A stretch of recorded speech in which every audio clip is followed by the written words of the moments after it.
Elbow. Hi everyone, welcome to 40 Fit Fu. It's Tuesday, 7:45-ish, and we are here to give you fit tips to stay good for Kung Fu after 40. Or what is it? I don't know. Something like that. I like that. So, 40 Fit Fu, episode 51, which is crazy, right? Because we've been doing this for a little bit over a year now, just a little bit over a year. And we looked back and said, oh, we never really kind of addressed the elbow. So Mimi had this idea of like, you know what, we do have people kind of tweak their elbow, sometimes by punching incorrectly, doing flowers with different weapons, all kinds of different tweaks that can happen. So we want to address maybe ways that we can prevent it, and then if it does happen, what's the next step? Yeah. All right, so the first thing is what you were mentioning. Well, the first thing I mentioned was I did notice that a lot of people complain either about their elbow or their shoulder, but like, let's particularly say that hyperextension. So one of the common Kung Fu errors, right? So from a beginner level standpoint, you know, just basic punching and then like really hyper locking out that arm, which may not hurt if you're just punching in the air, but as soon as you make contact, or if like an instructor's going around and kind of checking your you know, hyperextended here, that definitely can hurt. Sometimes if you've got more advanced students and they've got weaponry and they're, you know, basically trying to strike, or even the flowering, or, you know, that's a problem. And I know when we're doing some conditioning type stuff, a lot of people with even just doing something like a plank or you know, anything to where they're using something that maybe they haven't. And most of the time, I think it's when they come in and they're not warmed up and they're kind of jumping into the activity, but also just moving wrong. But today we're talking about this area, or if they went to elbow somebody and then they hurt their elbow. Yeah, if it's the latter, then we're not really concerned about that. Good for you. But the hyperextension is something that we see a lot of times with women, particularly, and sometimes with like younger kids. They're just there's a lot of lax elasticity there, and so they're not able to keep their elbow straight. What they think is straight, which for me this is a straight elbow, I can't even demonstrate it. It's actually extending a little bit more. And so Mimi's a good example of that, because that is not a position you want to throw a punch from. I don't know if it's coming across on the camera, but you can really see it, especially from this angle here, right? This is super flat. There should be a little bit of a curve there, because then force is going to be able to be directed from the fist through the shoulder, or the opposite way, from the shoulder, you know, to the fist. And if there is a hinge point, even an extended hinge point, then that is what's going to bear the brunt of it. Things aren't going to be able to transmit. So that includes punches. That even includes sometimes for push-ups. So there have been some instances where we've had some females who are really hypermobile and they're just in a push-up position, and they're like, oh, my elbow's hurt. And I mean, literally the elbow looks like it's coming out from the other side. I mean, even if I'm not hyper, you know, like even if I am packed in the shoulder like I'm supposed to, and I'm still pushing too much here, then that's a problem. So one of the cues we will take from is from our kettlebell pressing from Strong First is Pavel, who's the creator of that system, talks about energy going up and down a joint. It's particularly for an elbow, because that's a point where people are pressing heavy weights overhead and they're not keeping it straight. So in the same way that people keep the elbow bent by not extending it, the same can go if you're overextended it, is if you think of this being the center, you want energy to be going up and down, equally going up and down in that area, and that can maintain a more neutral elbow as opposed to a hyperextended elbow. So that's one way to do straight, make sure that the elbow is in the right position. And then the other is just, honestly, if you can visually see it, if you can visually just look at it and say, okay, is my elbow going more towards the elbow pit side, like opening, that side is opening up. So that's another.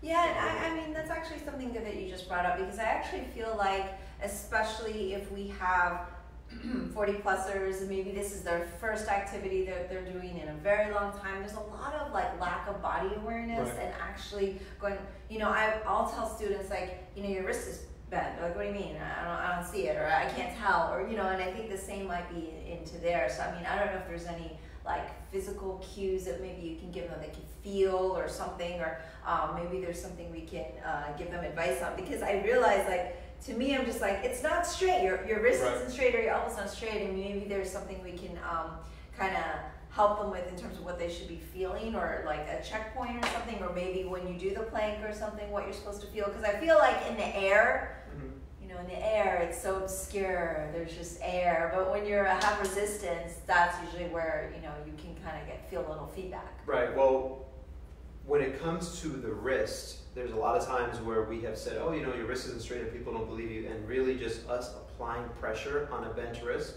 that wrist is going to continue to bend in that direction. And the same thing happens with the elbow. So if my fists were completely straight and I was able to place my hand on someone and start putting force on that elbow and just gently kind of pushing that direction and say, okay, are you feeling anything?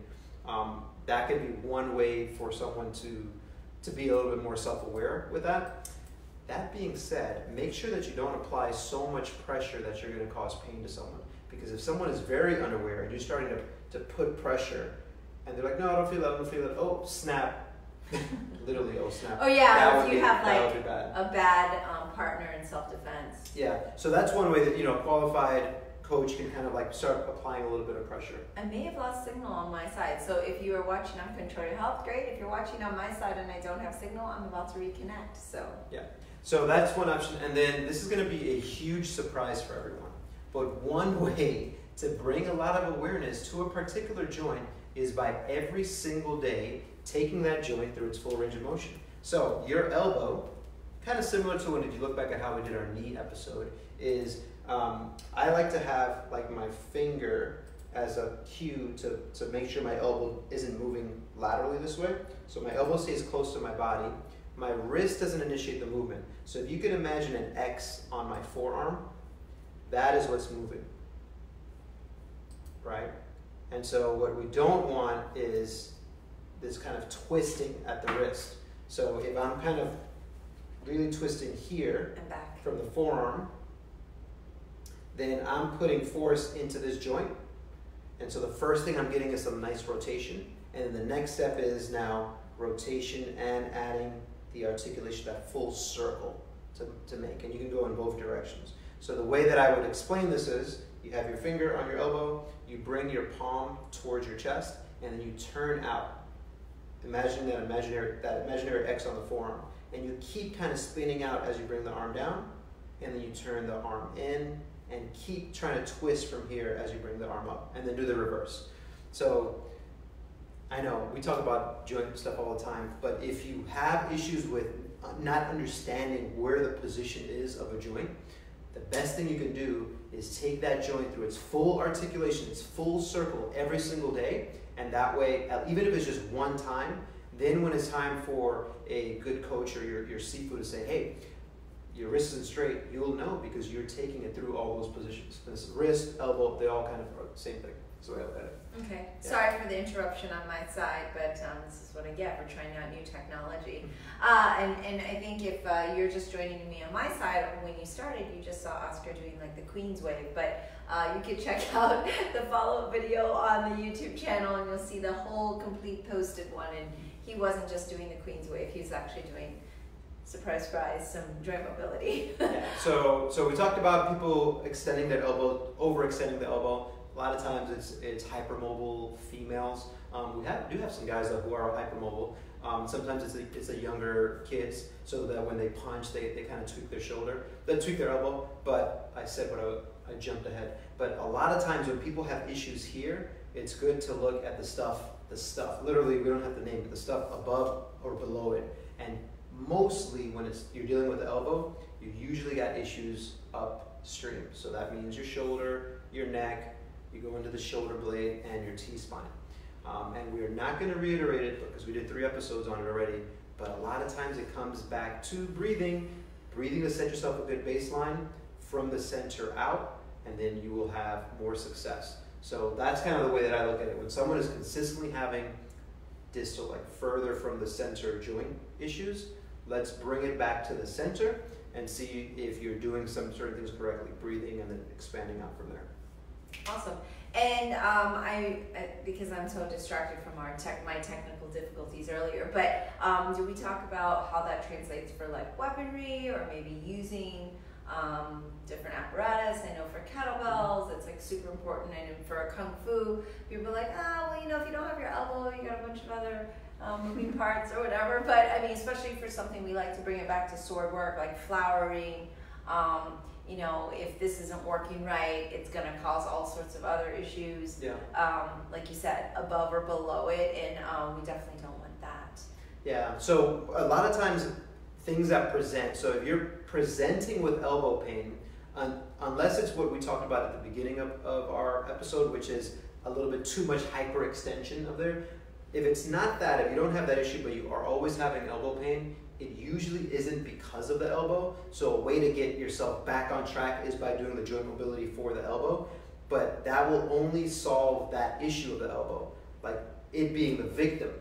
The culprit is probably something to do more with your shoulder, because we have so many of us who are working in desks and on phones. The shoulder is resting anteriorly. It's resting on the front side as opposed to like in the actual socket. And so when we do things like flowering, which involves this motion,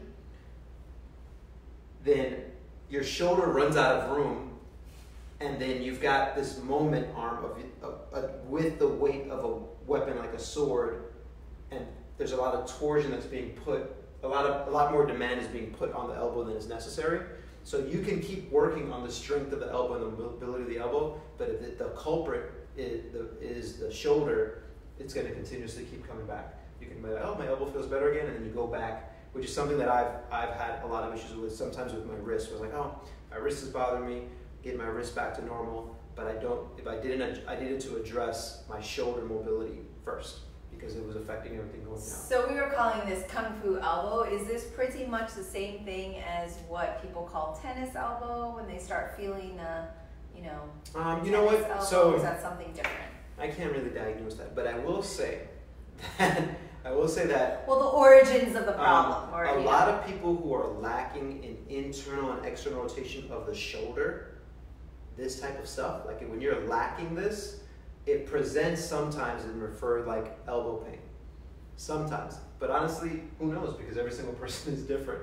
But can't say this enough. The real benefit to taking each joint through its full range of motion every single day is that not only are you keeping the joints healthy, but it's an assessment tool. Because you can, if you tweak something, realize, wait, that wasn't happening yesterday when I did my full elbow circle, but now it is. So then you can start kind of like Sherlock Holmes style, figuring out what the reason is that some of these things are happening. So that is our elbow stuff that we want to talk about today. And appropriately called Kung Fu elbow, because I have also had elbow issues due to like flowering or punching incorrectly. Usually the elbow is the victim, not the reason. My elbow issue is due to the wrong self-defense partner with lack of control. Yeah, when you have the wrong person. If you're watching this, you know who you are. Looks like my video is out again. I'm not going to try to save it, so everybody watch it, control your health side. Yeah, so having the wrong partner is unfortunate. It is unfortunate, and I will say that. But forgiveness, forgiveness is important. I will just say that if you are a martial artist and you do practice with other people, always respect and honor your partner, and you want to keep them safe so that they can continue practicing the things that they love. But to wrap this all up in a little bit of a bow is realize that in some instances, your elbow is the reason for the elbow being hurt. But in most cases, it's been my experience that your elbow is the victim, and it's usually something above or below that's causing it. And so that's what you might need to address first. And if you have questions, you can always ask. Right, and keep practicing your 18 elbows. That's right. Or go watch a little bit of Ong Bak, which has a lot of great. All right, thanks for watching on 14 Fit Foods, 7:45 every Tuesday. Subscribe, tell your friends. Hope to see you next time. All right. Bye.